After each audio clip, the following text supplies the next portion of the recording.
کہ prime minister اگر سرکاری جگہ استعمال نہیں کر رہا اور وہ ٹریول کرتا ہے، سیکیورٹی کنسرنز کے اوپر اس کے لیے پورا روٹ لگایا جاتا ہے، عوام تنگ ہوتی ہے، ان کے لیے تو ان کے بچوں کے لیے بھی روٹ لگایا جاتا تھا، اس چیز سے بچنے کے لیے اور عوام کو اس ڈسٹریس سے بچانے کے لیے وہ ہیلی کاپٹر پہ چلے جاتے ہیں. بہت اچھی بات ہے. یہ بالکل ٹھیک ہے. اب نون لیگ کا بھی دکھ سن لیتے ہیں اور سابق وزیراعظم بہت لمبا ہے. مفتاح اسماعیل صاحب نے بھی آج پریس کانفرنس کی اور چند انتہائی اہم سوالات اٹھائے. کیا سوالات اٹھائے معیشت کے حوالے سے آئیے دیکھتے ہیں.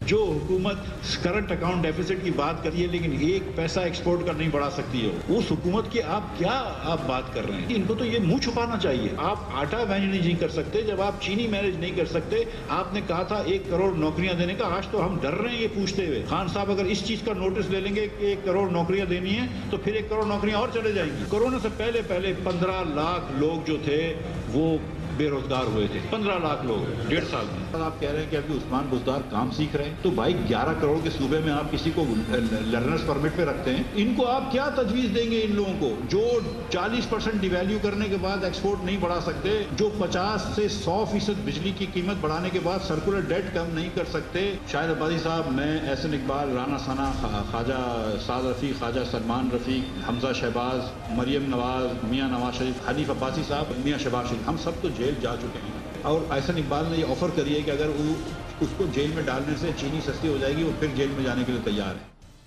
جی منسٹر صاحب، آپ نے سنا مفتاح اسماعیل صاحب کوشچنز ریز کریں اکنامک پرفارمنس پہ.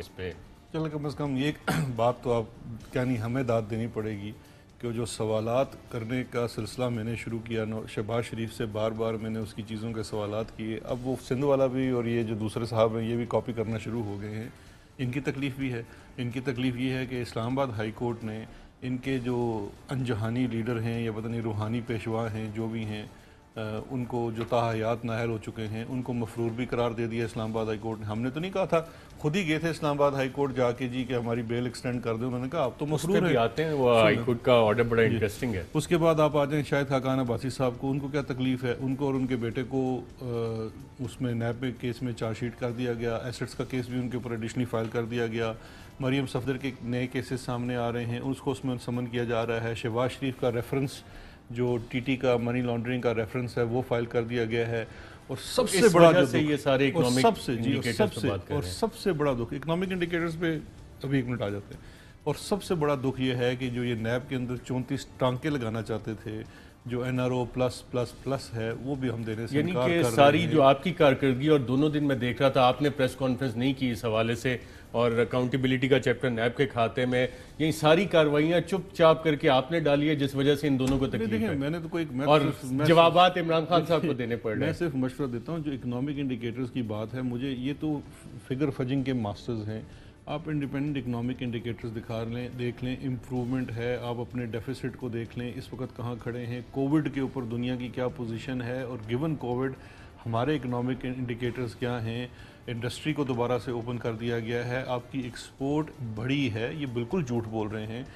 آپ ہمارے اکنامک ٹیم کو بلا کے پوچھ لیے، آپ کی ایکسپورٹ ان ریئل ٹرم پہلے والیوم بڑی تھی، بعد میں یہ تو نون لیگ کی تکلیف ہو گئی، پیپلز پارٹی کی ہو گئی. بقول آپ کے جو مرسا وہاب ترجمان حکومت سندھ نے کچھ عوام کی تکلیف کا بھی ذکر کیا اور ایک موازنہ پیش کیا 2018 اگست کا اور 2020 کا. کیا موازنہ پیش کیا جو کہ شاید عوام کا دکھ ہے اس وجہ، جس کی کل کابینہ اجلاس میں بھی بات ہوئی. مہنگائی کی اسد عمر صاحب بھی اسے ایکسیپٹ کرتے ہیں، پبلکلی آن ریکارڈ ایکسیپٹ کیا. کیا بات کی، آئیے دیکھتے ہیں.